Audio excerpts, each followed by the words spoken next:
So we move on. So last time we discussed discrete time Fourier transform properties, discrete time Fourier transform, and decided that these properties you have already seen in the signals and systems course, its derivations and various things. So we shall not go into describing them all over again. We take this as a review material. Rather, we would like to see its use in a different perspective in the next level course, some applications and other things. Okay. So I'm just putting these properties one after another. And for proof, you review your signals and systems course, the class notes there, or you can simply substitute in the basic equation of DTFT, do some small manipulation, you will be arriving at the proof. Okay, so it is not very difficult. You can work it out on your own. So in this course, we are not going into that part of the DTFT. So just have a look at each one of them. If anything is unfamiliar, you can let me know.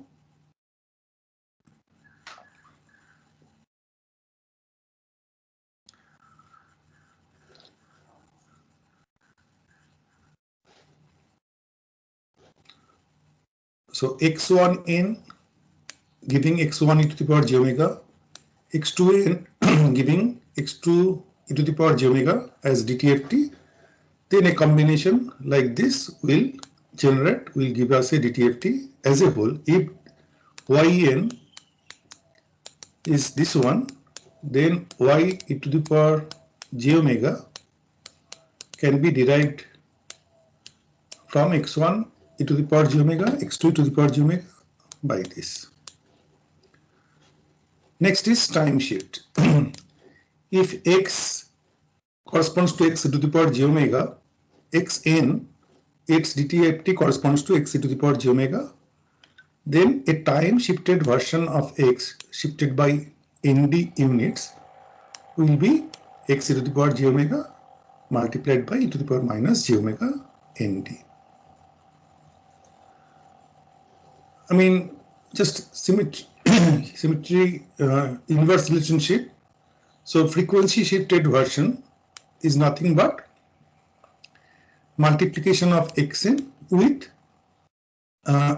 e to the power j omega naught n. Have you studied communication course? Analog communication also? Yes. Can you relate this to any of your anything that was there in the analog communication? Somewhat similar.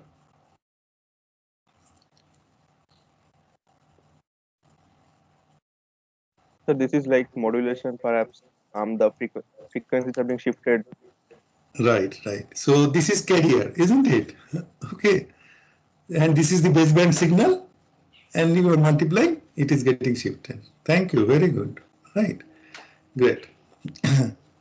So xn, x to the power j omega. So if it is a time shifted inverted version of xn, then it is instead of e to the power j omega, here there will be a minus sign, minus e to the power j omega. So xn is x to the power j omega, then nxn. This is the time indices that comes as n. Its Fourier transform, discrete time Fourier transform is like this. You can get by differentiation of the right hand side, and you have seen this proof before. Next, energy.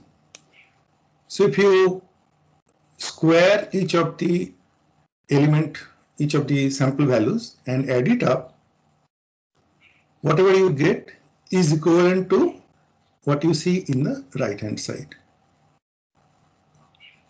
Okay. This convolution in time domain is equivalent to multiplication in frequency domain. You can substitute in the equation, change the variables and all. Okay, you can arrive at that. And we have already seen before, multiplication in time domain will be convolution in frequency domain. That also can be obtained from the basic equation by substitution of changing the variables and all. So this is time domain convolution, frequency domain multiplication. So time domain multiplication, the corresponding relationship is convolution in the frequency domain. Okay.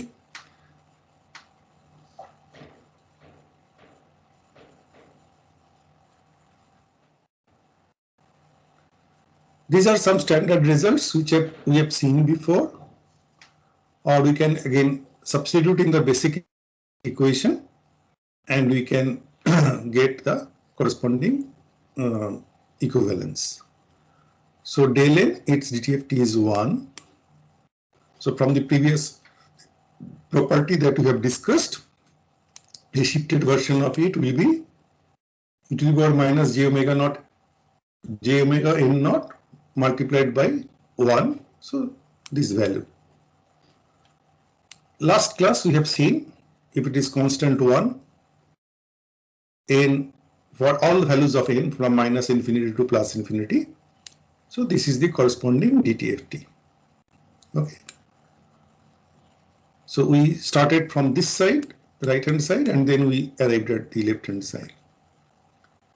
A to the power n un, where magnitude of A is less than 1, is something which is convergent, and this is what you can get from GP series. UN, special case, we had seen in the last class how to arrive at that, making UN as summation of Fn and Gn, where Fn and Gn were defined in a specific manner, and then we arrived at these ones. We have also seen that if this is the time domain signal, then this is nothing but its corresponding equivalence is a low pass filter discrete time Fourier transform, the way you see it. Okay. So we started from this side, but you can start from the other side also. I mean, if this is given, the corresponding DTFT is this. Okay. We also saw for a moving average case, right? This will be, we worked with a more general one, M1 and M2, it was there. And then if you make M1 as 0 and M2 as M, you can just substitute and you can see that corresponding DTFT would be like this.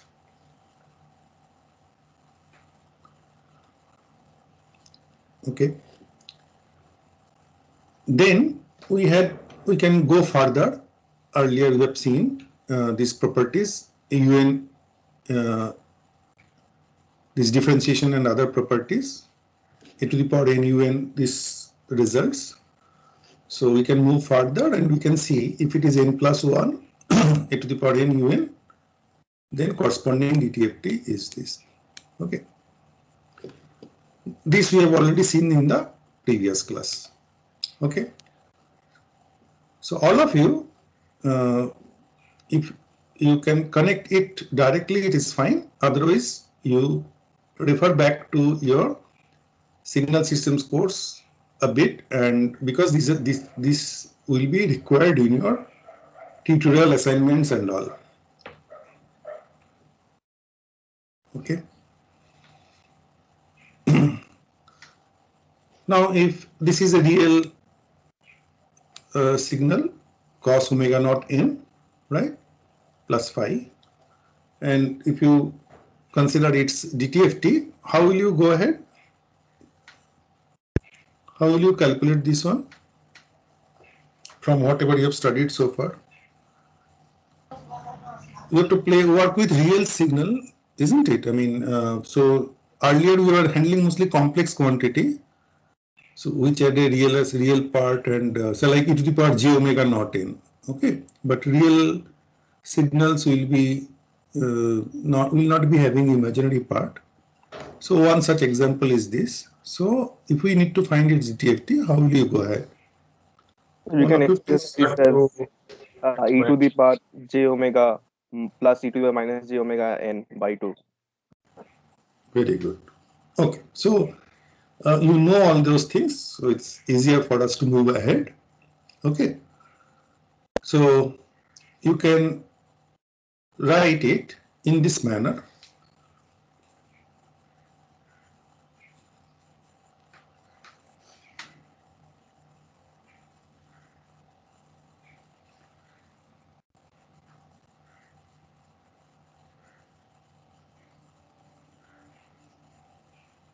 Is it okay? Please spend some time.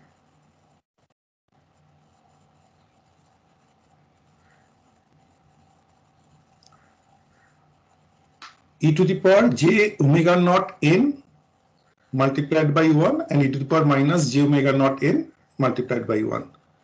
So these plus omega naught n e to the power and minus omega naught n, these are the multiplication which is equivalent to shifting in the frequency domain. Okay, and it is multiplying what? 1. And what how that thing works out that we have seen before?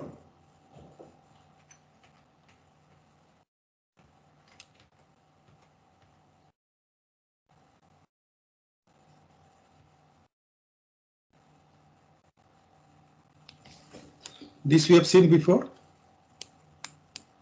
And if you have e to the power minus j omega naught n, that also we can figure it out.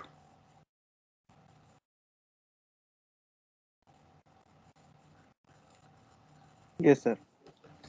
And there will be division by 2 e to the power j, because each one generating one cos omega naught n term and sin omega naught n term cancelling out. So division by 2 is required.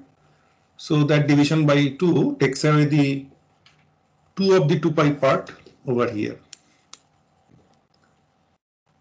Is it all right? It may look a bit complicated, but if you are following what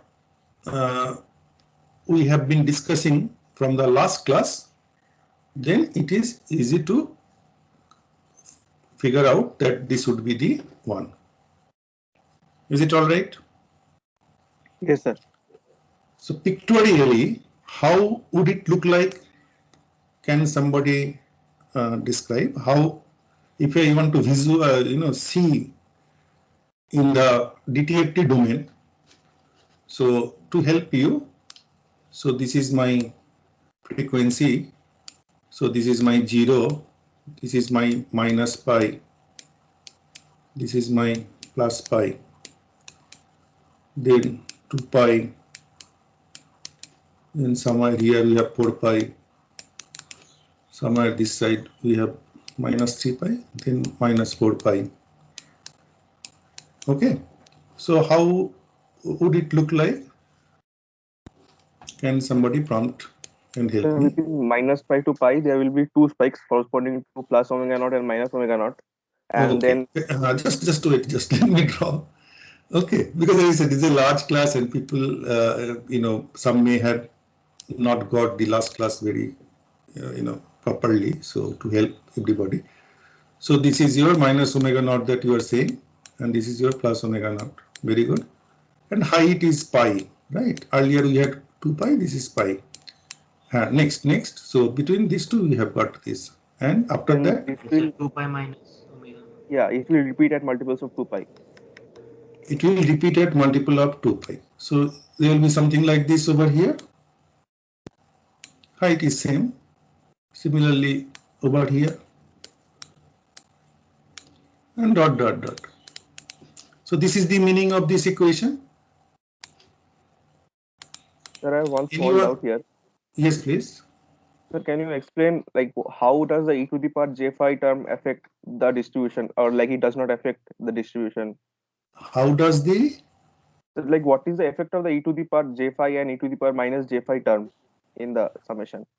Is that reflected anywhere in the Fourier transform? This phi, Yes. this term, good, good question. So yeah, I think some of you would be able to answer this. So this is my system. Okay, to which I have xn, which is now has a plus phi component. Earlier we are not considering plus phi, and we will be getting a yn. Earlier we are considering this yn will be having a phase response, which is dependent on frequency and all those things, right? Now, which will work on this xn. Now this xn has a phi component which could be 0, which could be otherwise any other thing. Okay, so now can somebody tell me? I mean, from your side only. Good that you have asked the question. Otherwise, I should have asked the question. So, what will be the effect of this? What is the effect of this? Magnitude is 1 e to the power j5, right? So, if I have a time domain signal cos omega n where phi is 0 is something like this, and phi is some other value, and how it is expected here. If it is only one frequency component we are talking about, for that frequency component, from the phase response, whatever is happening here, some amount of delay is there, whatever the delay, that's a theta delay, right? And linear response, this response, that response we have seen before. Now I have prepared the framework. Now some of you tell me, this is where phi is equal to 0 input signal, and this is yn, where depending on the frequency, there is a single frequency here, right? From the phase response, there could be some delay, some specific delay, which usually is a function of frequency. So for that, this particular frequency, a theta unit of delay is there. Okay. Now tell me, what is the effect of phi?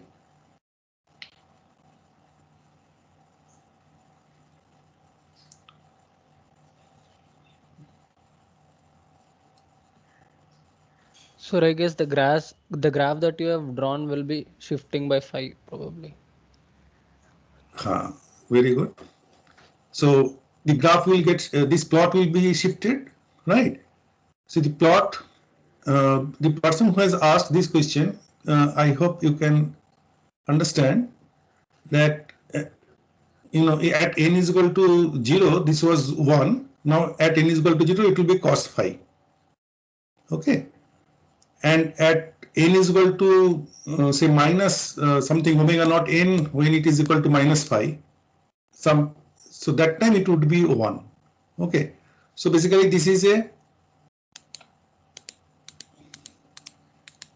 this kind of version of the signal. Is that correct?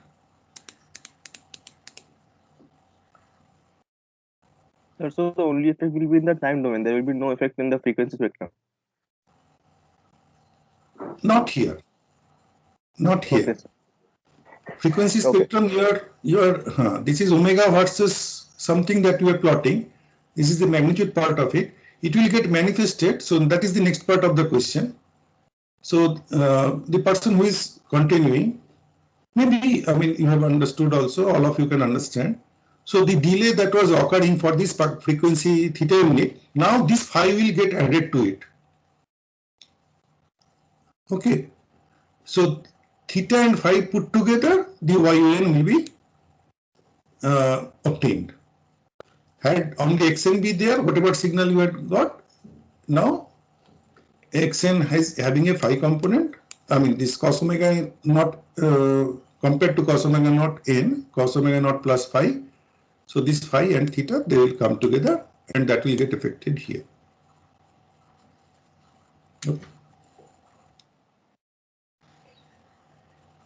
Now tell me, so as I said, we would like to play with this thing, and in the first lab class somebody said they are new to MATLAB, and we are in the theory itself, we are providing a good amount of exposure to MATLAB. I believe that after 1 month or so, this month, we will be sufficiently knowledgeable to we can reduce the MATLAB component in the theory class and you can work it out on your own. So you can understand that now the code is, this kind of code should be familiar to you. So for this particular code, this is the corresponding output that you can see. Now, what is your observation on this? What do you see here and what is happening?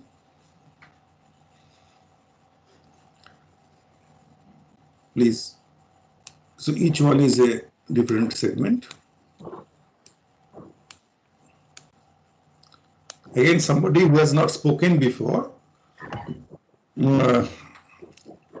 because 100 plus students are there, 130, maybe 120, 25 join, but this is an opportunity to interact with you. So one of you who have not spoken before can volunteer.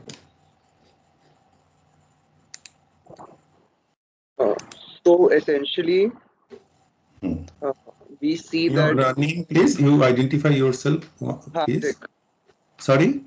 Hardik. Hardik. Yes, please, Hardik. So essentially, we see that as we increase the length of the time slice, we are considering for the signal, which is Hardik, I think you are very quite expert in MATLAB. Okay. So again, for the sake of everybody, we have, and I am one of the slow mover in this domain, this coding, etc. So you can tell me how you are seeing the length, and also first you explain that part, then you talk about your observation. This length is associated with this one, this time description, and where the change in length is there. Yes. So we're like taking a time slice from 0 to 1 second, for example, units is not fine, and at intervals of 1 by 100. So it will be 101 samples. So 100 hertz sampling rate. So FS is 100. Yes. FS is 100. Okay. And total duration of this, in the first case, it's 1 second. Yes. Right. So you are taking 101 samples. Okay, great. And then you are generating the signal and you are looking at its DTFT and plotting the absolute part of it. Okay. Yes. And next is, yeah, go ahead. Now this is fine. So this is also sampling at a frequency of 100 hertz, but this goes on 10 seconds. So this is now 10 seconds. Great. So number of samples will be? 1001. 1001. Okay. Now like kind of you can understood. So this is 1000 second. So this will be 10,001 sample. So that's 100 seconds. Sorry? That's 100 seconds. Sorry, that is 100 second. 10,001. So this is 1000 second. So that is 1,01,000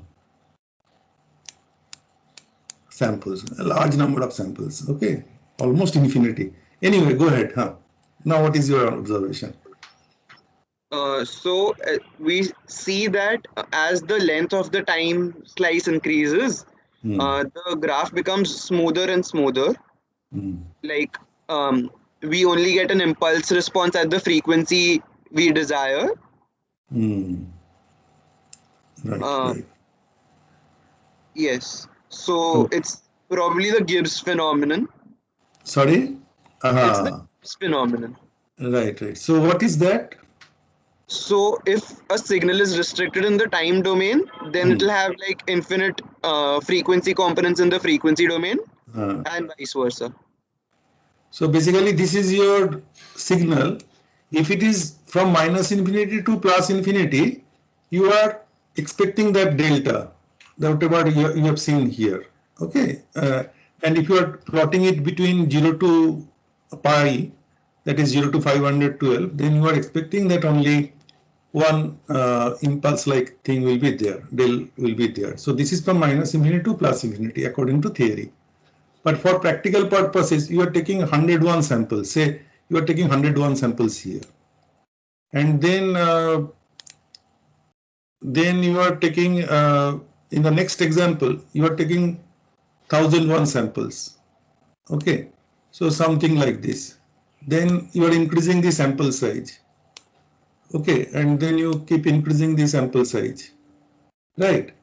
So with that, it is becoming more and more like as if infinite number of samples are taken, and the nature becomes closer to what is expected from theory. Okay, understood. Right? Is that what you wanted to say, Hardik? Yes, sir. Okay, got it. So this is just for as I said, there will be problem and all. Can you quickly work it out? What is the IDTFT of this one? Inverse discrete time Fourier transform.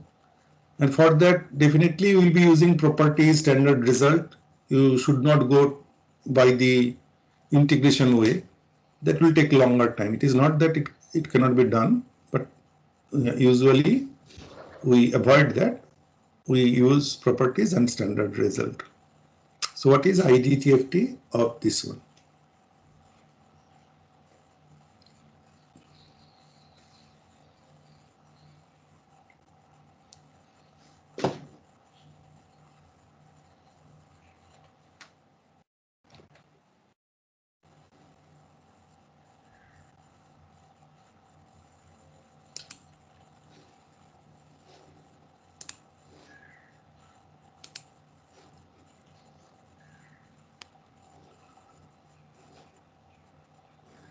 So, Yes, please.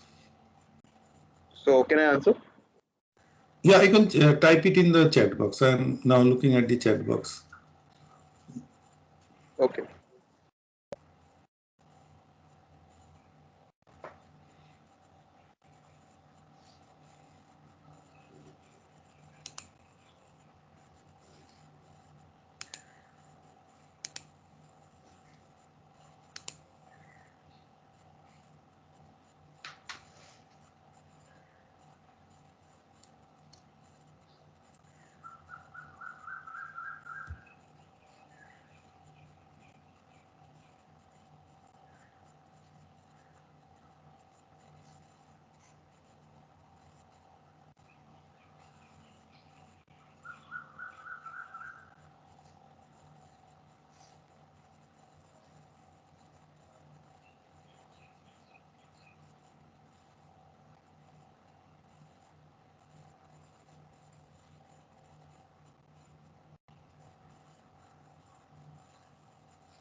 All of you try. It gives me also an idea how much you know you are conversant with the background material.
Right.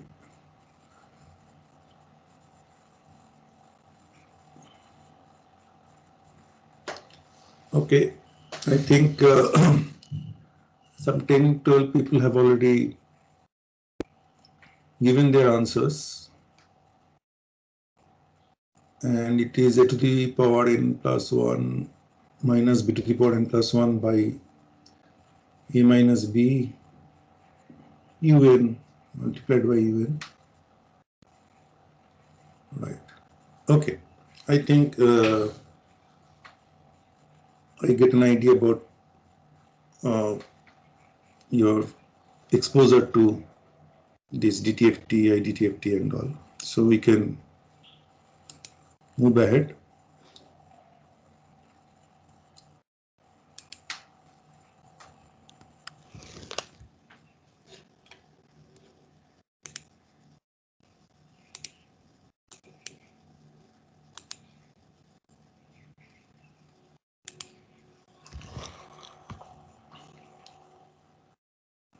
Okay.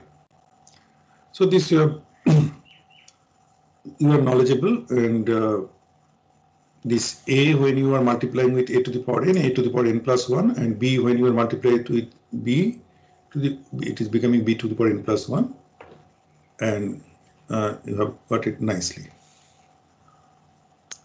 This may be a little bit more difficult given a equation, difference equation like this. Okay, and you have to get yn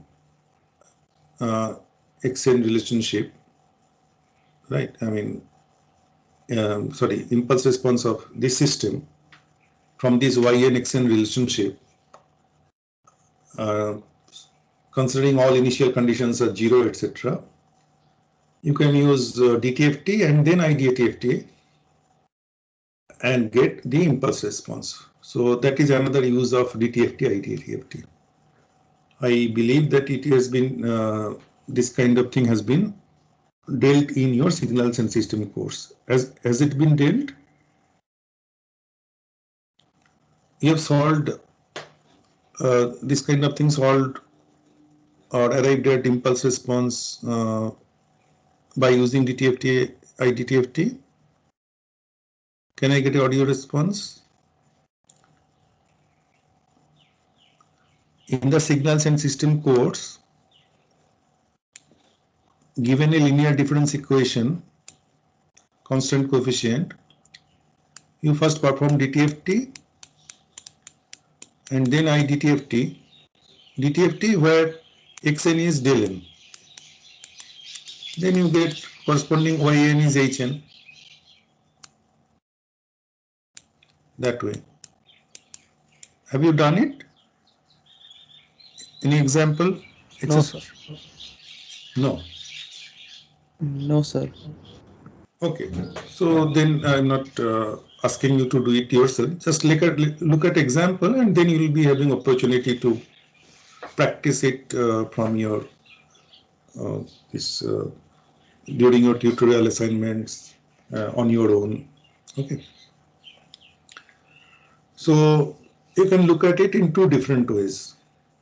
As I was telling, one approach could be this one, that you consider xn to be del n, and if that is the case, then whatever is the output yn, you can write that as hn. Okay.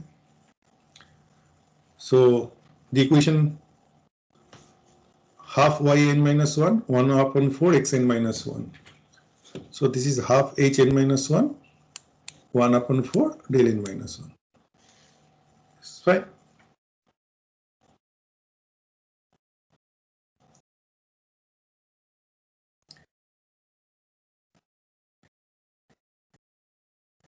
That is, so the scalar component will be over here, and the delay minus 1 will result in e to the power minus j omega, because 1 unit delay, so there is no multiplying factor here. If it was n minus 2, in any other example or exercise that you do, it would have been minus 2j omega. Okay. Similarly over here, you get it and this is your h e to the power j omega. Del n is already 1 that you have noted before. So then you take h e to the power j omega common over here. So 1 minus half e to the power minus j omega. And then you arrive at h to the power j omega like this. Okay. The other way to arrive at h to the power j omega is you take DTFT of both. So it will be y e to the power j omega minus half e to the power minus j omega y e to the power j omega is equal to x e to the power j omega minus 1 upon 4 x e to the power minus j omega x e to the power j omega. Then you take x to the power j omega common, accumulate all the coefficients, etc., other things over here. Right. So 1 minus 1 upon 4 e to the power minus j omega. And here this side y e to the power j omega you take common. 1 minus half e to the power minus j omega. And then you apply h e to the power j omega is your y e to the power j omega by x e to the power j omega. Okay. And then whatever is there, you will find the same thing. So this is the way you can look at it. You can directly apply DTFT here, or you can go by the definition of that Hn is, del n is the input, the way it has been shown here. Okay. After that, the rest of the thing, once you have got it, is what you have just recently done, for which you have already been exposed. You have done that thing in your signals and system course. Given a DTFT, how to get the corresponding time domain response through IDTFT using properties, okay, and basic relationship. Okay. So only this part you can arrive at, given a difference equation like this, either this route or the other route that I have just described. And rest of the things you just have a look, since it is already there in the screen, and in the interest of the time, I'm not asking you to solve it once more. Just have a look. If h to the power j omega is this, okay, then hn is of this nature, and how it is arrived at, the steps have been shown here. If anyone has any question, you can let me know. Let us be on this slide for a minute or so. Look at the steps.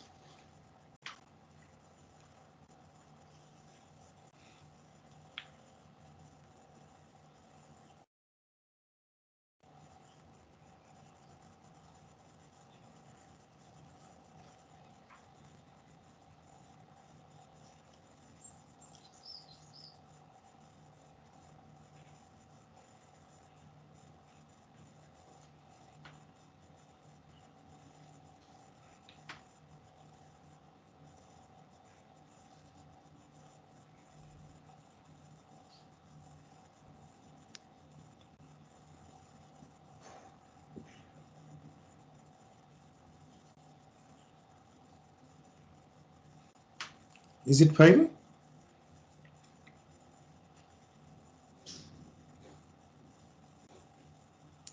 So this is standard process. You look at partial fractions.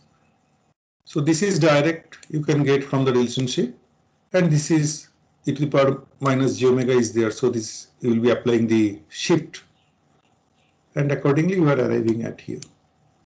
Is there any question from anyone? That given a difference equation like this,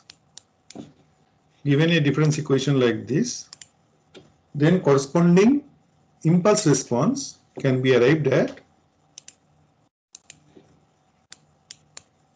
okay, by following simple steps using DTFT, IDTFT route. Can I go ahead? Can I get audio response that it is understood? Yes, sir, it's understood. Yes, sir. Thank you.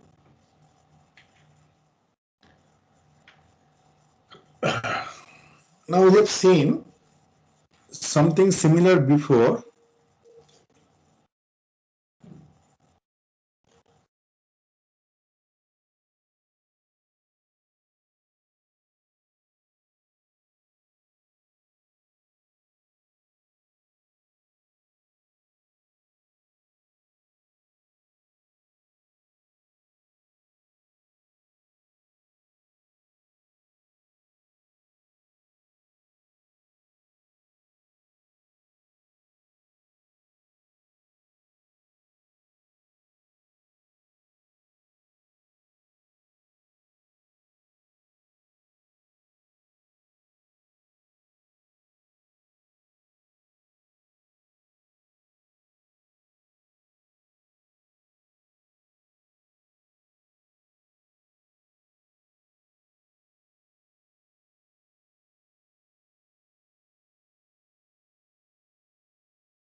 There is some issue with the connection, so I want to tell now.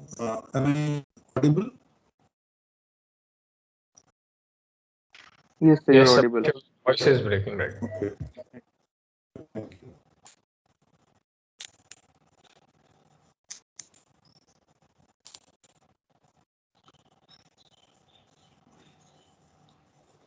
Start recording.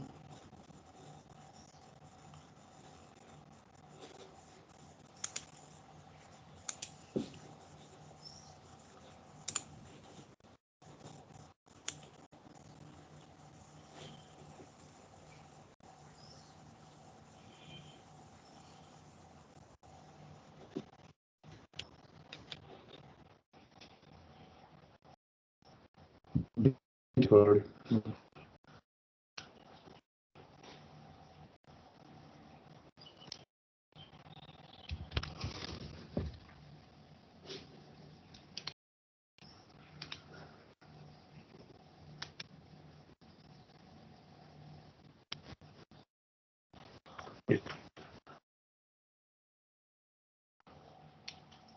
We are looking at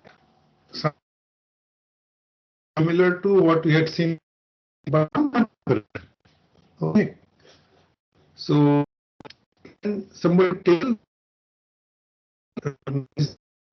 I mean, what is this time Fourier transform? What does it represent? And how is it different from what we had seen before?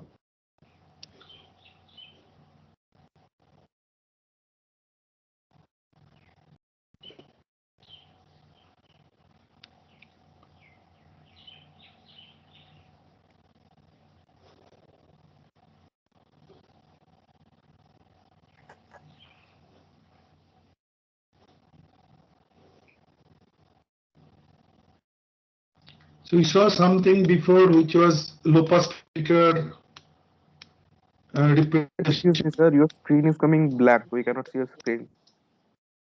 Is it? Try something. Sir, your voice is also breaking in between. Yeah, this campus wireless connection is working, so I've gone to. Might be a little bit slow, but the screen must be seen. So that part, let me try once.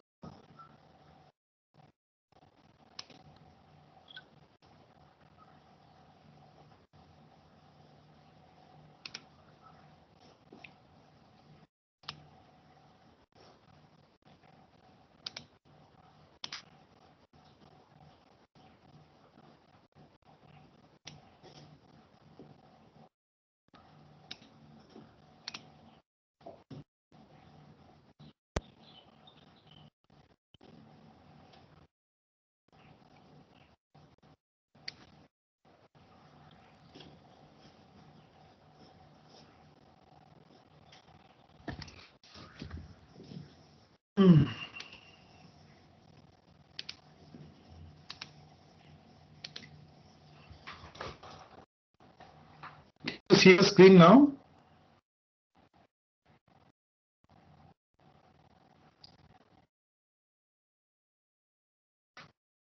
No, sir. It is still No, black. sir, it's just black. No, sir. It's still back. Yes. Let me try.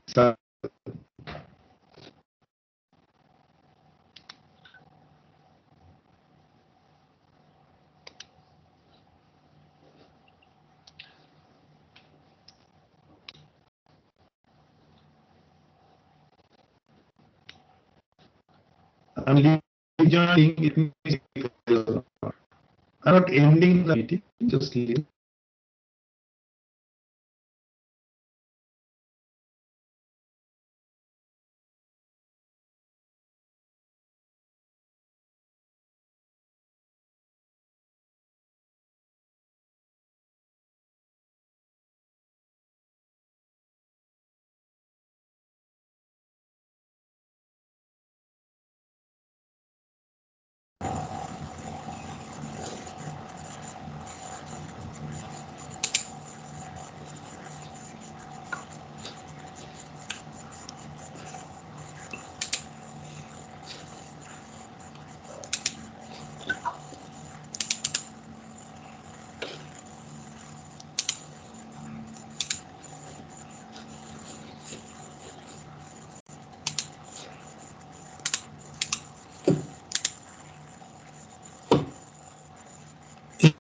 Is the screen visible now? Yes, sir. Yes, sir. Now it's visible. Great, great. Now it worked. Okay.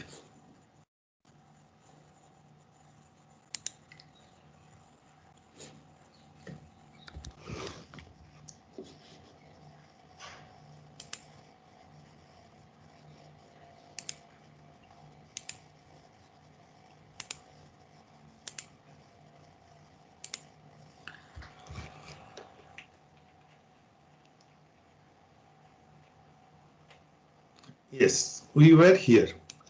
So my question is, if somebody gives you only this thing, right, and asks you that what does it do, what does it represent, given what you have been exposed to already, what would be your answer?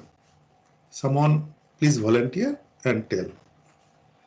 A system having discrete time Fourier transform like this represents what? Sir, high pass filter. So one of your friend has told that this is a high pass filter. That means if I give where this is h to the power j omega. So if I give xn as an input having multiple frequency component and yn as the output, then higher frequency depending on this omega c or cutoff etc. will be allowed to pass and lower frequencies less than omega c is not allowed to pass. Okay. So that is the observation, and I believe all of you can appreciate that, but still, for the sake of completeness and all, can I request you how you are, what is your observation on these and these two? Can you elaborate a little bit more? How are you saying this high pass filter? Your answer is correct. Sir, for when we filter, so sir, it is basically convolution. It is convolution in time domain, but multiplication in the frequency domain. Right. So sir, as we can see from 0 to omega c. Right. So so it is 0, and from omega c to pi it is a constant value. Omega c to pi, is it constant value? It is some not constant. So the magnitude is 1. Magnitude is 1. Good. I tried to get you caught on wrong foot. Yes, its magnitude is 1. Fine. Yeah, go ahead.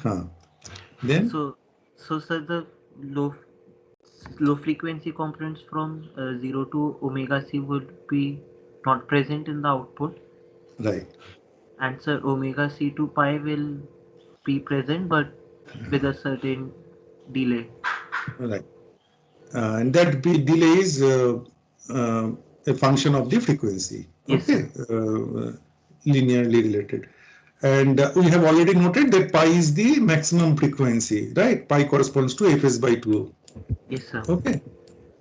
Because of the aliasing Nyquist, that sampling of continuous time signal discussion that we had at that time, from there we have already noted that. Okay.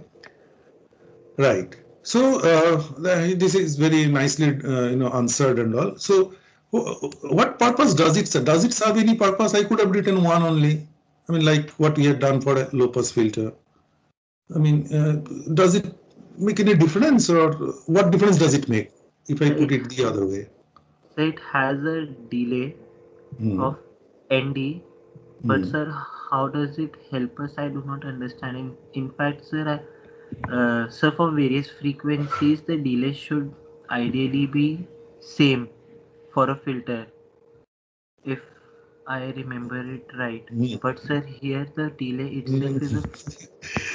Okay, I think that is something which is not correct. I'll tell you later.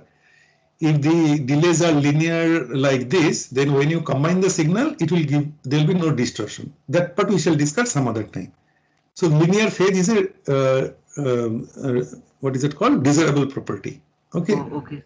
Sorry. Okay, that part we shall discuss later. We'll take it some other time. Don't worry about that. That is a bit fundamental, but belongs to a different kind of discussion, which would be a little bit of digression here for the time being, and we'll miss the plot here. Right. Can anybody answer, or we can reserve it for the time being? So, does it serve any purpose? Because we have already discussed something which can be connected to presence of this delay in between low pass filter, where we had only one, and after that, yes, please. Yeah, someone is volunteering. Yeah. Sir, if we pass the signal through any system, it takes certain time to reflect in the output. So that would be modeled by this delay factor. Okay. Right. Right. Anybody else? Anyone else? Any observation? For low pass filter, we considered one. Then, while realizing that low pass filter, we considered some practical aspects, etc. And in the lab also, we have done something. Now that we have moved ahead, here for high pass filter, instead of one, we are directly saying instead of one, some other thing. I mean, magnitude is one, but we are considering, you have already uttered the name and other things. I mean, to make it causal system as well. Right. So ultimately, when we did it, that HN was kind of, whatever we had seen, centered at n is equal to 0, and then there was a symmetric kind of thing. Then you have to shift it, right? And then get the practical system. So the low pass filter that we had designed with 1, that delay was not included. Here from the beginning, we are saying that this is the delay, and the causality part, if it is included within this delay, that you are also considering that what is the order of the filter and how much delay is acceptable and all. Is it fine? Can all of you understand this part? How it is different from how we defined low pass filter and how we are defining the so-called high pass filter here, but more of it we shall see later. Good. Sir, I have a question in this part actually. Sir, that is, we are calling it to be a high pass filter, right? That means, sorry, yeah, high pass filter. That means only higher frequencies will be passing. Right. But since this is a discrete time signal, it will be periodic with 2 pi. So there will be an interval after pi. I mean, it is between 2 pi to 2 pi plus omega c, I guess, where it will be 0, right? But that part will not be passing again. So can we call it a high pass filter? Let me understand your question better. So you are talking about omega domain, periodicity in omega domain. Okay. Yes. Yes. And since we are plotting magnitude response, we are not considering the phase part of it. That will come in the phase response. So this is my pi. This is 2 pi. This is 3 pi. This is 4 pi. Right. So from magnitude point of view, this one represents this. Okay. And because of the, what is it called? Symmetry, right? So this is like this. Similarly over here, it will be like this. Okay. Now, what is your point? Now, what is your question? So between consecutive rectangles, we find some space where it is 0, right? I mean, magnitude is 0. So From even that to is a higher component of frequency. Yeah, even that will be a higher component of frequency, but we are not passing that. This frequency is higher than this one. That is what you want to say. Yes, sir. This frequency is higher than this one. No. Can anybody does anybody want to answer this one?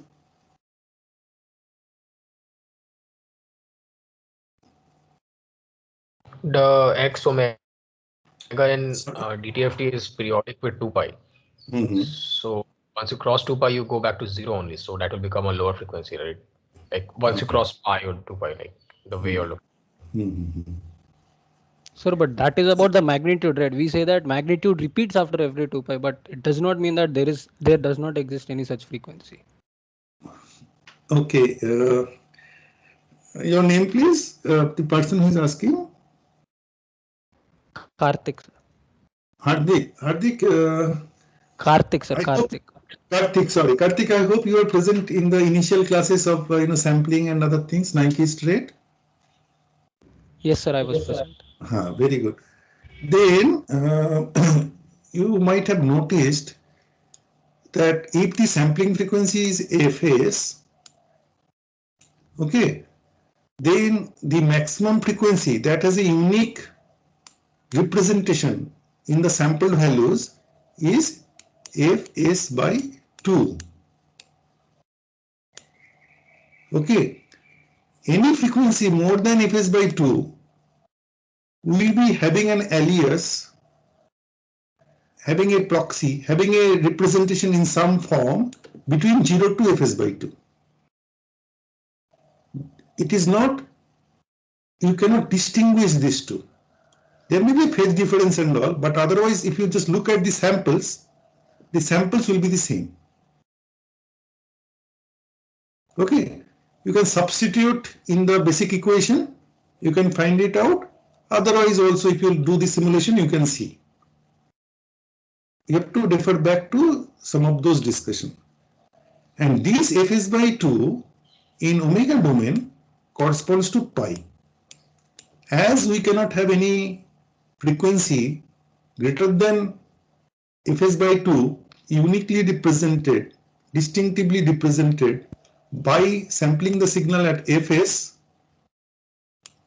in omega domain, we cannot have any frequency which is more than pi uniquely represented.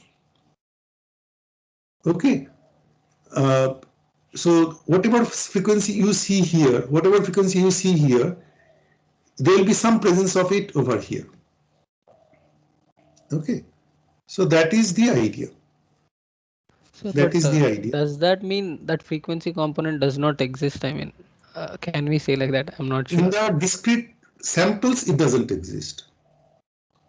In the discrete samples, it does not exist. So you are not supposed to sample a signal which is having frequency component more than fs by 2 by a sampler which is sampling at a rate fs number of samples per second. If you are doing it, then this is not correct. This is the initial constraint or limitation that has been imposed on this. That is very fundamental and comes from the difference between discrete time representation of continuous time signal. Whenever you are playing with samples, you are imposing yourself to this kind of limitation. Okay. Okay, sir. Right. So refer back to that discussion if you have any issue. Anyone, we can have a separate class in the evening or so. A class means half an hour to 20 minutes or so to clear your doubts. Okay. So that part we can work out, right? So this is just over here. More discussion we can have later. Okay. So moving ahead. Now here we had, as I said, we had seen this before. Low pass filter, how we can arrive at. Okay, and its corresponding Hn. So we can see that the h e to the power j omega that we are having over here, this one,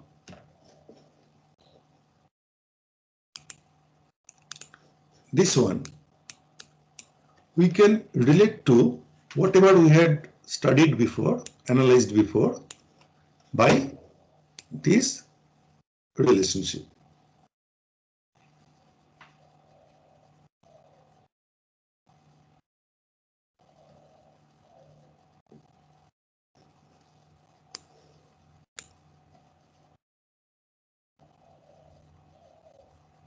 Is it okay? If this is your pi, this is omega c, this is what you want. So you have something which is 1 all over the place up to pi, and we have got another low pass filter which is up to omega c like this. This is your pi. So you subtract this from this, you get this one.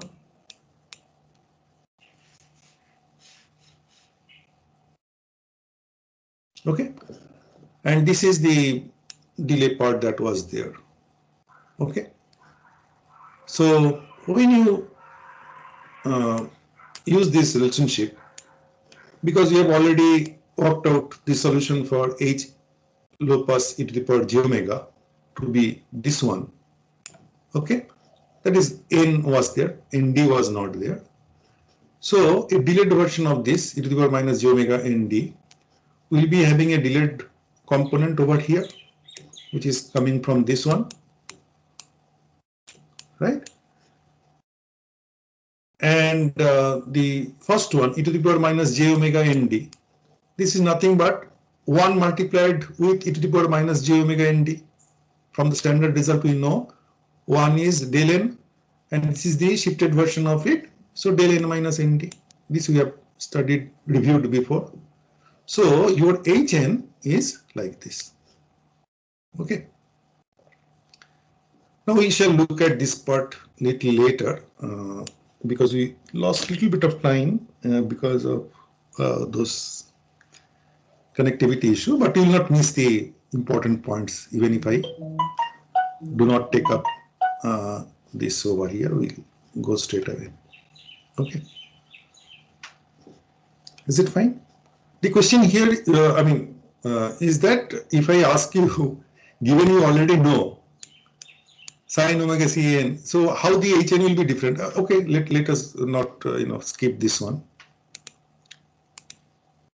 All of you think about this relationship. You have already seen sin omega C n by pi n or its shifted version. You know nd samples. Nd is integer, of course, and this is del n minus nd.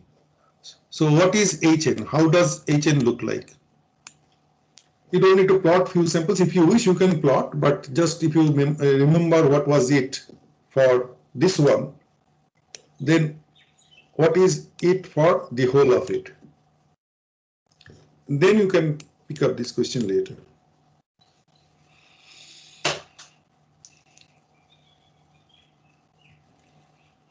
How Hn will look like, given you already know how this part looks like. This is a simple subtraction, isn't it?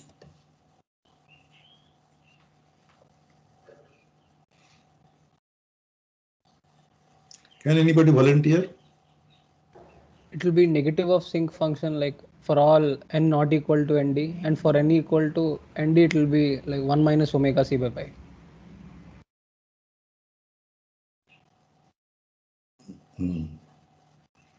Of course, shifted about n equal to nd. Is that clear? So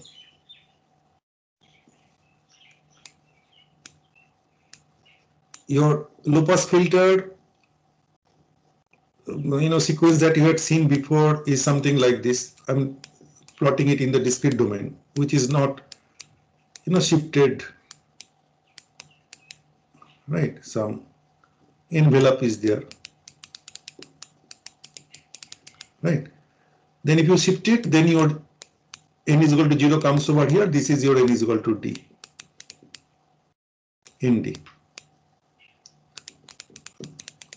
Sorry, this part is okay.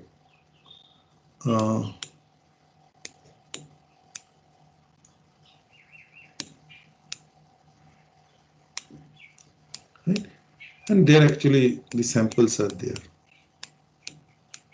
So this one is envelope. Sir, it should be inverted, I guess. Huh? No, I'm just plotting the sin omega Cn part of it. And then your del n minus nd is this one with magnitude 1. And this magnitude omega c by pi. Right. Now, from this, you have to subtract this one.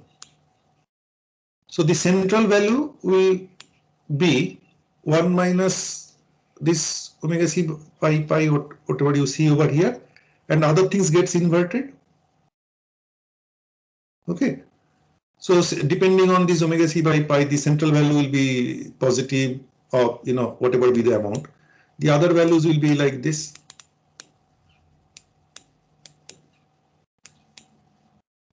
Then it will go to that side. Is it okay? All of you can understand how this Hn will look like. And this is something that there is a plus and there is a minus in the neighborhood when you are actually putting it in the form of a difference equation. Okay, this Hn. So this will be, so that actually is a characteristics of a high-pass filter, which we shall see later. Okay, so that is what we keep in our mind. Next question is, how can we extend this to design of band pass filter and band stop filter? Okay. Now I would like to define that. If you know it, fine. So low pass filter and high pass filter we have already seen. Okay. So bandpass filter. So this is F domain we are talking about. So somewhere here you have got Fs by 2. So over Fs by 2. Over here Fs by 2. And in omega domain, these are pi. Over here Fs by 2. So bandpass filter means a particular frequency band, say Fa to Fb, are passed without any attenuation or so, and rest are infinitely attenuated.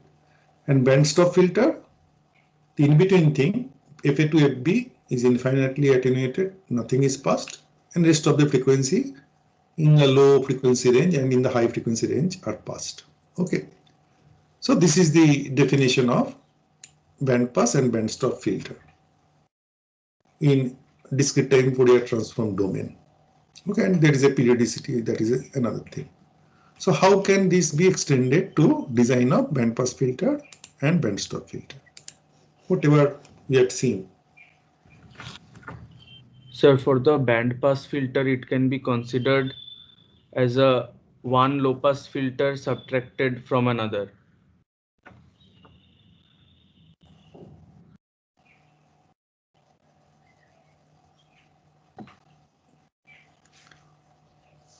Okay.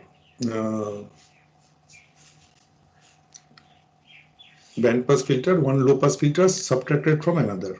That means there is one low pass filter with particular cutoff frequency, so omega c n, and then another low pass filter with particular frequency omega c 2, right? So first you'll be passing the signal through this one, which will cancel, which will take away the other frequencies, and then you'll be having another signal, another path.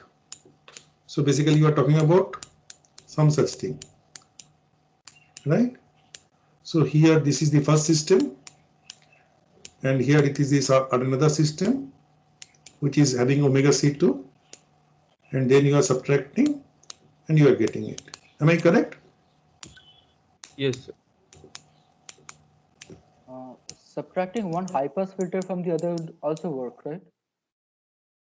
That will also work. So your friend has one scheme, and we are talking about another scheme, and there could be other third schemes also, right?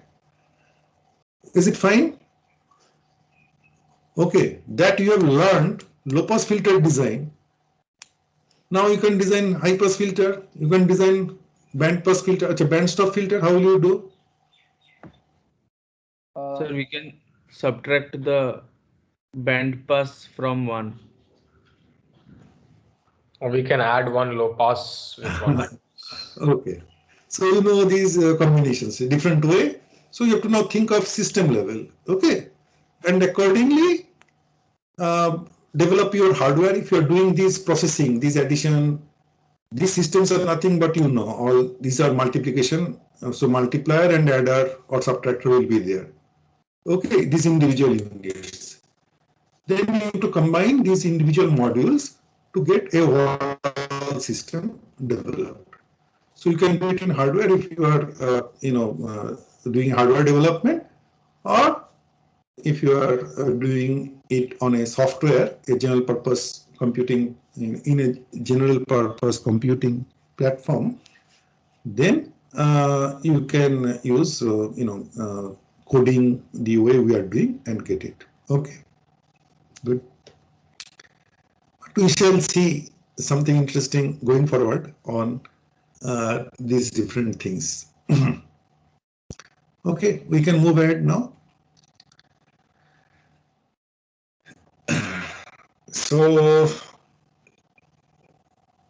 again, as I said, in the first month, we are giving ourselves sufficient exposure to MATLAB so that someone who told in the beginning that no exposure to MATLAB, they are not inconvenienced and they become at par at shortest possible time. So this is somewhat different from what we had done before. So there is a additional letter H. Okay. So what does it do? Somebody who has not spoken before. So earlier we had worked with.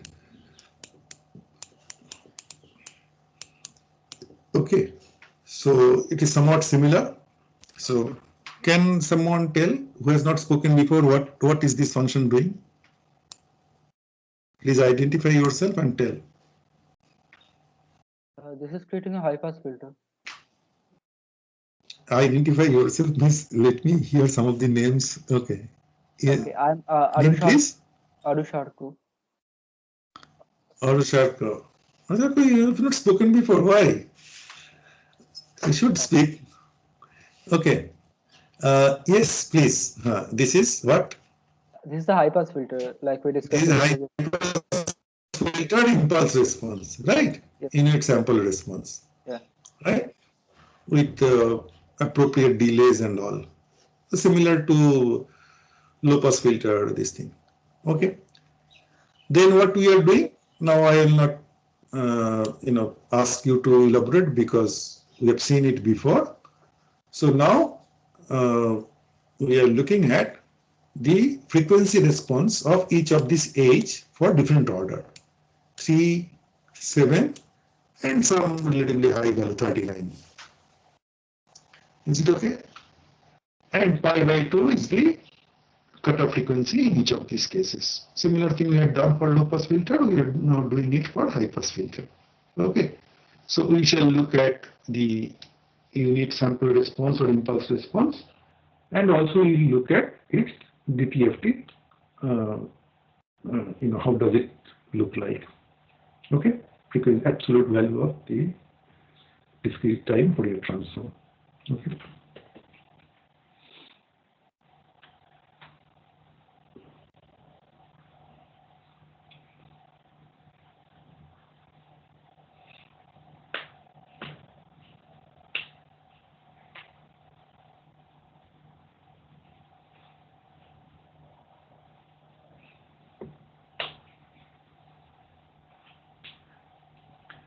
So is it expected?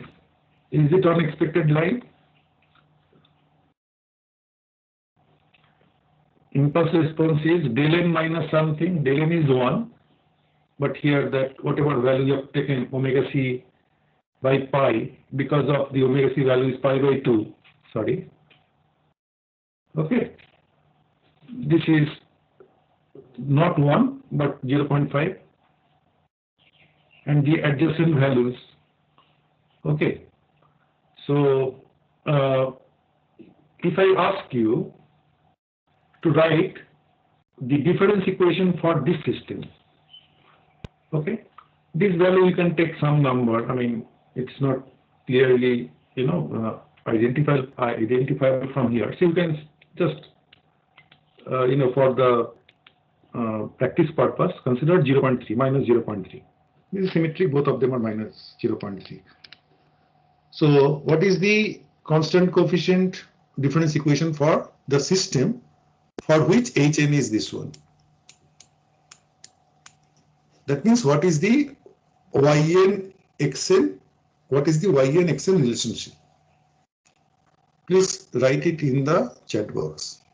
And those who can finish this one, you can try the second one. Third one I will not ask. For the this one you can consider this to be minus 0.3. Just for practice purpose, actual value you can work it out. So it will not be such a nice number. So there will be other places. So this you can consider as 0 and this you can consider as 0.1. So difference equation, that is Yn Xn relationship for these two cases. Please write it in the chat box.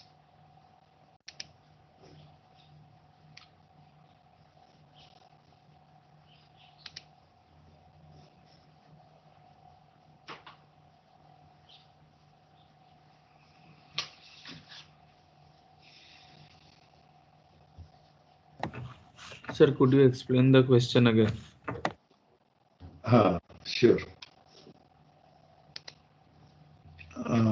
What I am asking, this is Hn. Hn values I have already given. And if I want to write it in the form of whatever we were writing before, this is minus 0.3, then 0.5, and then minus 0.3. And this is where your 0 is. Then I want Yn Xn relationship.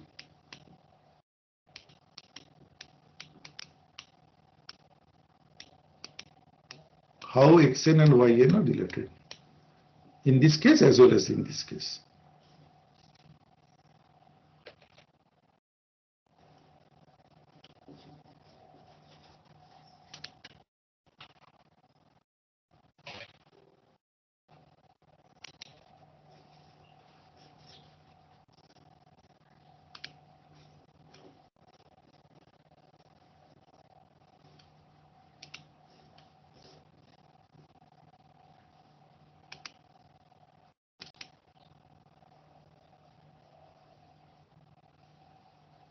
At least you write the first one you may write later.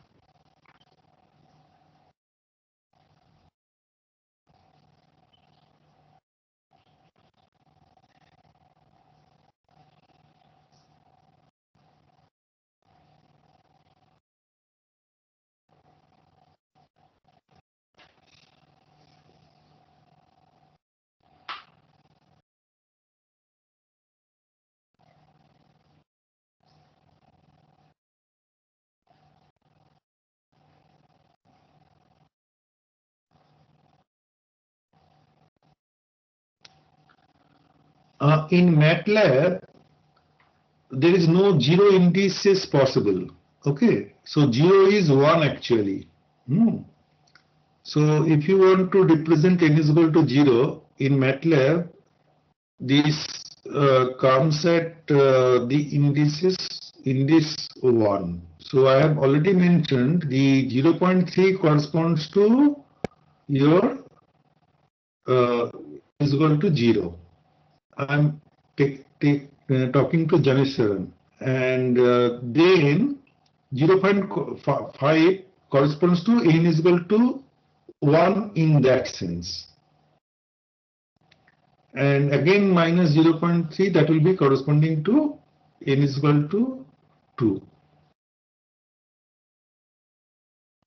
If you consider the first one minus 0.3 at n is equal to 0, then next two are n is equal to 1 and n is equal to 2.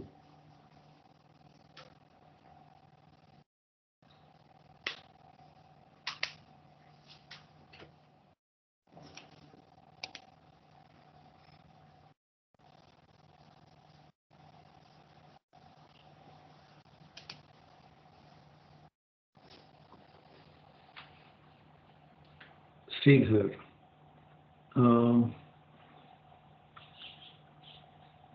Sridhar, what you have done is okay from MATLAB representation point of view, but actually the way an actual theory and its simulation is concerned, then it will be just one less.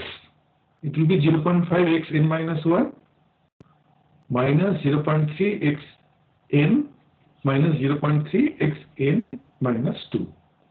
Okay, because somehow, I mean, MATLAB on its own, it doesn't take any value, index value at 0 as 0. Yes, sir. Okay, so just keep that in mind. Devjoy is okay. This is fine. So those who have done the first one, you try the second one.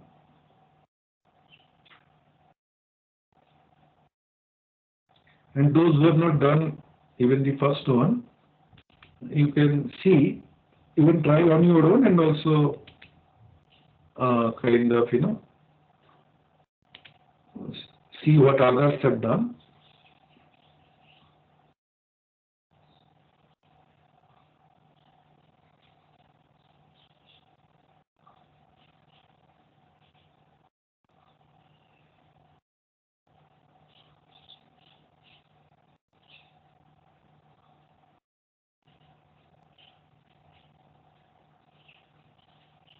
Okay. Now the second one is coming. Hardik has done 0.1 xn. Yes. Then 0. Then there is a 0. Okay, so xn minus 1 is not there. Minus 0.3 xn minus 2, that is correct. Then 0.5 xn minus 3, great. Minus 0.3 xn minus 4. Then plus 0.1 xn minus 6. Okay, good. Okay. So now can think of coming back to our discussion.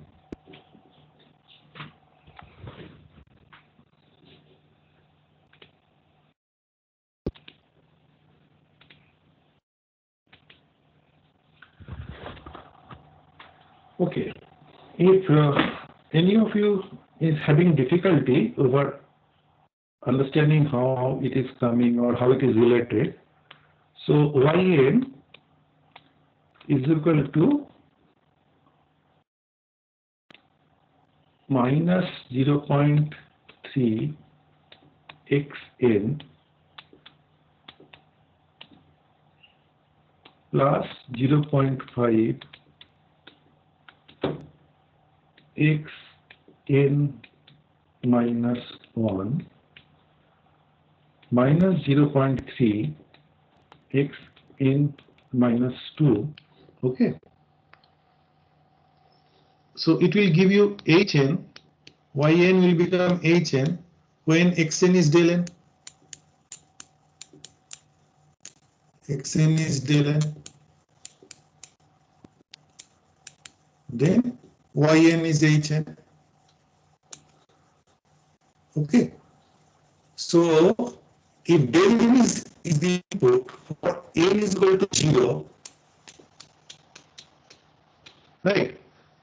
Hn will be, so 0 minus 0.3, Hn is minus 0.3 del n, and that is del 0, and rest of the values are del minus 1, del minus 2, which it will contribute 0 only, so it will be minus 0.3.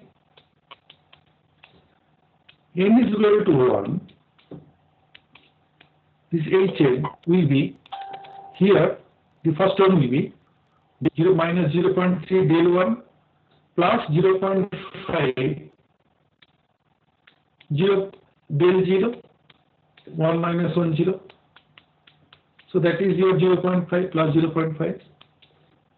And similarly n is equal to, it will be minus 0. So if this is the difference equation, then minus 0.3, 0.5, 0.3 impulse response, unit sample response. And conversely, if these are the unit samples response, the corresponding difference equation is like this. Okay. Noting that in MATLAB, this one here is actually representing n is equal to 0. Okay. So similarly, if you do it for the second one, you will see that this is n is equal to 0. This is n minus 1. This is n minus 2, n minus 3, n minus 4, n minus 5 multiplied by 0, and this is n minus 6. Okay. Now, the notable difference between low pass filter impulse response and high pass filter response, you can imagine, you can see that in low pass filter response, the adjacent values were also positive. Here there is a subtraction involved, and there is a in the neighborhood values, and in the low pass filter, if you look at the impulse response also, so there is a summation involved. Okay. So in low pass filter, some sort of averaging, different kind of weights that were there. Here there is a some kind of subtraction. The difference is highlighted. Okay. So this is one important thing. More about it we shall see later, and you can appreciate that the changes are incorporated in the higher frequency component, that gets highlighted when you subtract one sample from the other. And this is for the higher one. Okay. So now to come to the right hand side, these are the responses, right? So it is becoming sharper and all, and of course there is ripple and other things. Okay, so this side lobe height and all. Okay, so this is there, this is there. Okay, and this is an expected line. Anyone wants to make any observation here? Okay, and this 512 we have considered in the previous example. So by default, this is your pi.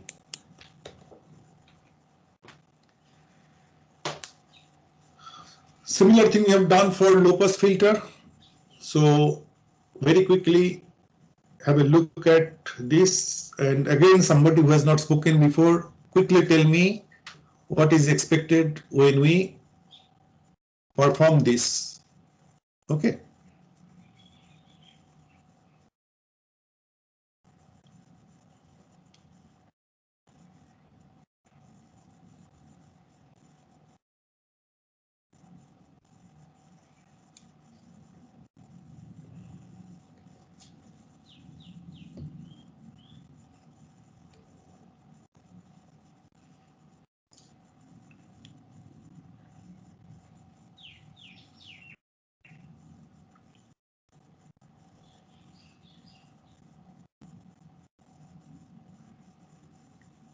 Yes, please. One of you who has not spoken before, please volunteer.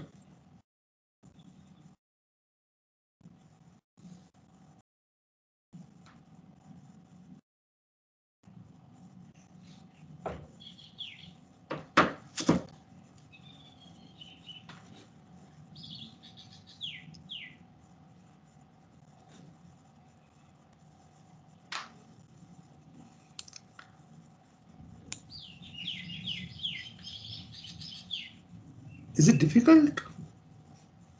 You have seen this before, no? This code. Can anybody volunteer, irrespective of whether you have spoken before or not?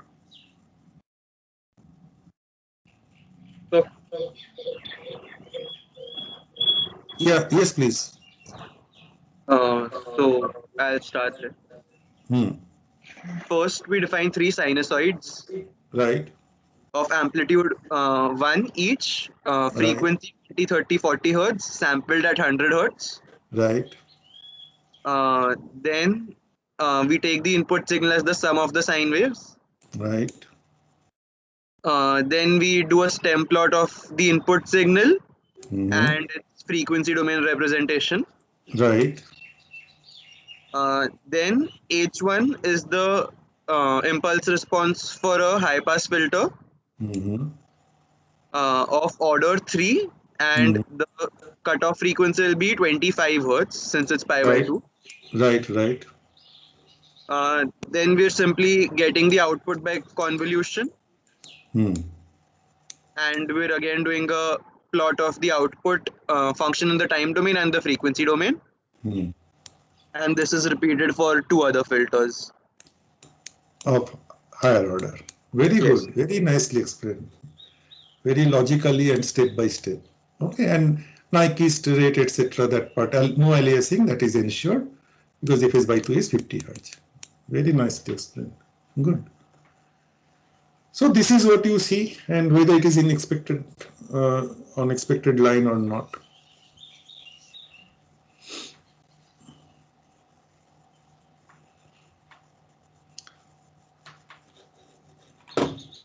So this is all the 3 frequency components are there.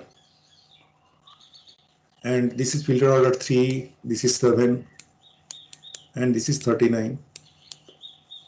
Right. Is it okay?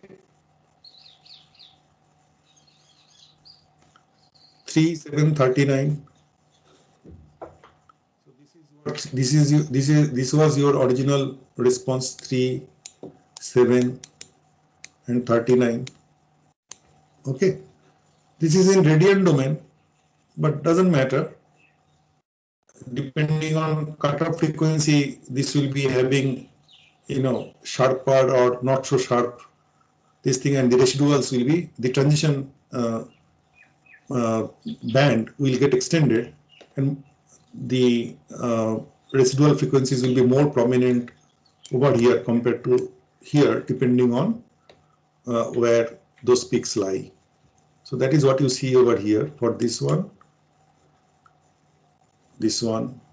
Okay. 25 Hertz means this 20 Hertz, 30 Hertz and 40 Hertz component were there. So this 20 Hertz component is expected to go out, but we can see that this 30 Hertz is also coming down and 20 Hertz is not as much attenuated. Over here, 20 Hertz is attenuated, but 30 Hertz still, much in the, this in the transition region. So it is to some extent attenuated. Over here, sharper transition, 30 Hertz is doing. Now, I have a question. So if you plot the time domain response of this, the signal, this over here, we are plotting it, right? This Y3 after convolution. Initially, we see some such thing, and then, the signal, which is here, it was a 3 sinusoids are there, here 2 sinusoids are there. So signal will look somewhat different. So what is this part?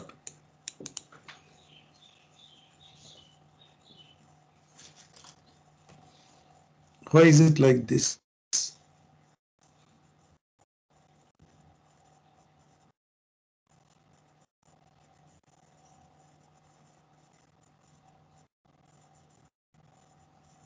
Sir, perhaps that is the delay that you were. This is not as much visible over here. This is not as much visible over here. Yeah, yes, please. Sir, that can be the delay that you were talking about in the reconstruction of the high pass filter. Yeah, delay is fine, but then these are relatively small values, isn't it? I mean, compared to delay is okay. Delay is there. So 39 means some 19.5. That 19, if you look at the integer value, that kind of delay, and that is the number that you see here, which is okay. And these values are relatively small, relatively, magnitude is small. So if I look at the difference equation that we discussed some time back, okay. So how is it related with?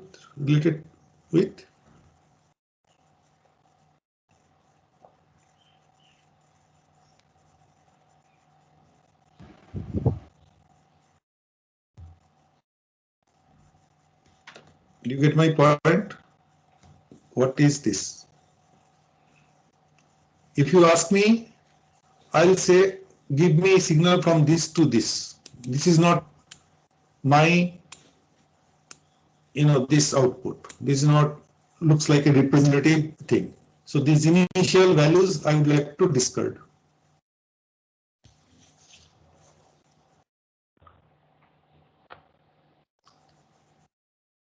These values are not representative of the high pass filtered signal. Why on it is like this? Sir, it could be, sir, as you have told that the system should be should not. So the filter should have been shifted by 19 units, but so it could be possible that our signal was padded by zeros on the left hand side. So when we convolve, so till n equals to the middle, that is 19, though the 3 peaks in the middle, sir, if you could go back to the filter where you had drawn.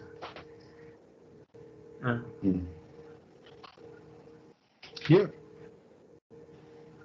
So the screen has a lot of lag, so I cannot see it. So there were 3 peaks in the middle, and sir, the rest was very small values. So, sir, until those Right, peaks right. reach a value of the signal, till then the output values are very small. Right. So, sir, we could shift the filter. Very good.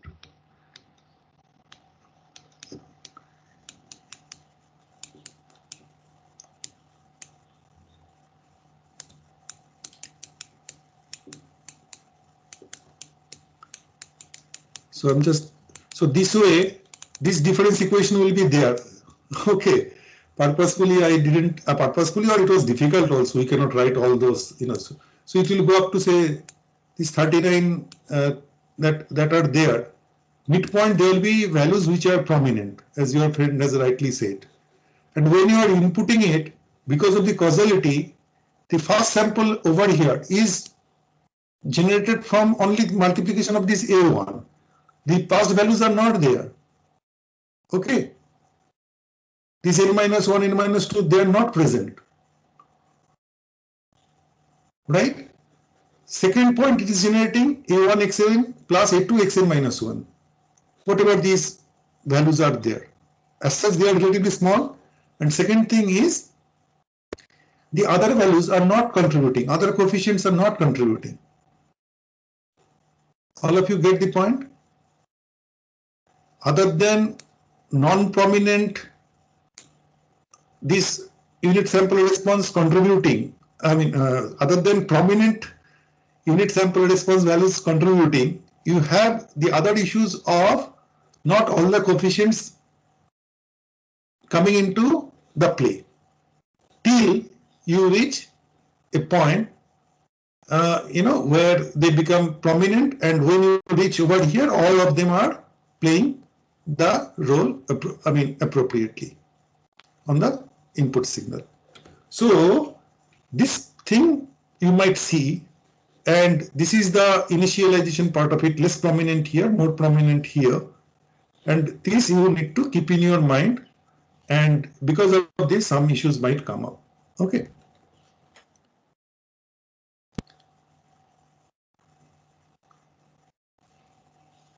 I would like to end it now, maybe in another 2-3 minutes. Okay. But I would like to draw your attention to some interesting thing. Here, this is how we had done. And we are telling that this is, multiplication of the sample, and these are subtraction, right? This is again addition. These are addition, this is subtraction. So here the weight is 0.5 and rest are, the 0.3 or 0.1, whatever the actual value will be. Now, how these coefficient weight is important, is coming into picture, or, playing the role, that you can see if you play with some small simulation where you, instead of this was 1, you are just making 1.5. Okay, so you are subtracting more than what you were supposed to do the way we had defined a high-pass filter before. Okay, rest of the things are fine. The rest of the things are same. Okay.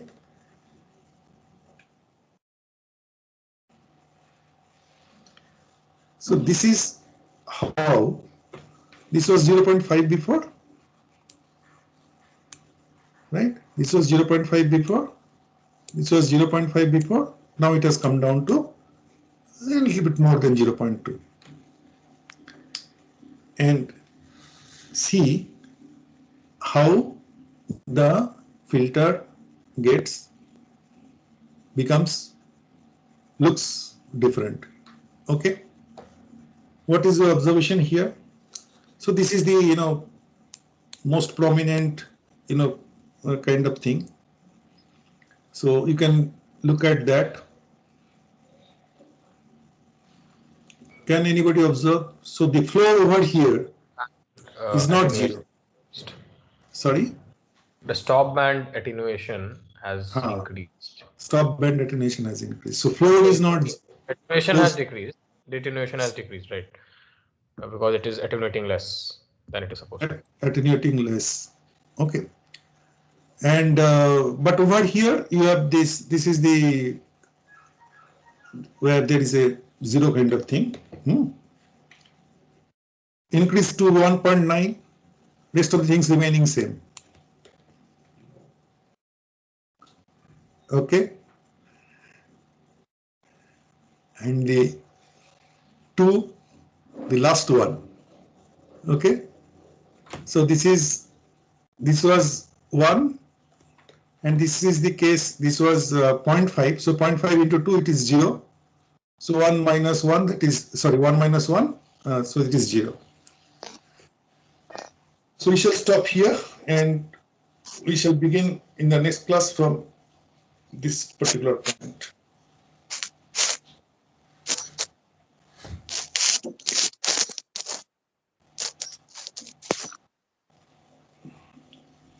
All of you can appreciate this.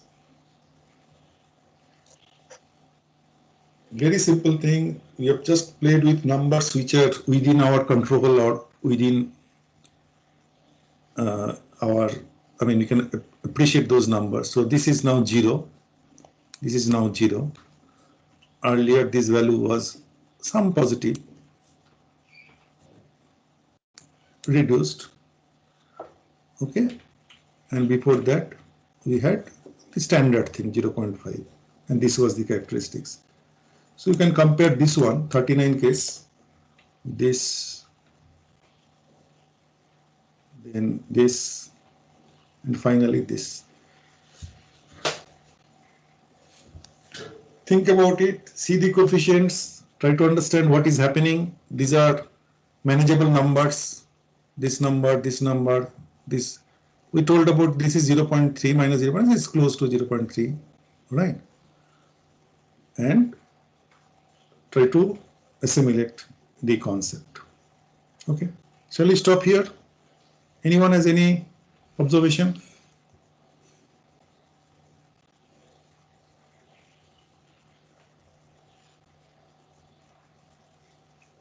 Any question, any comment?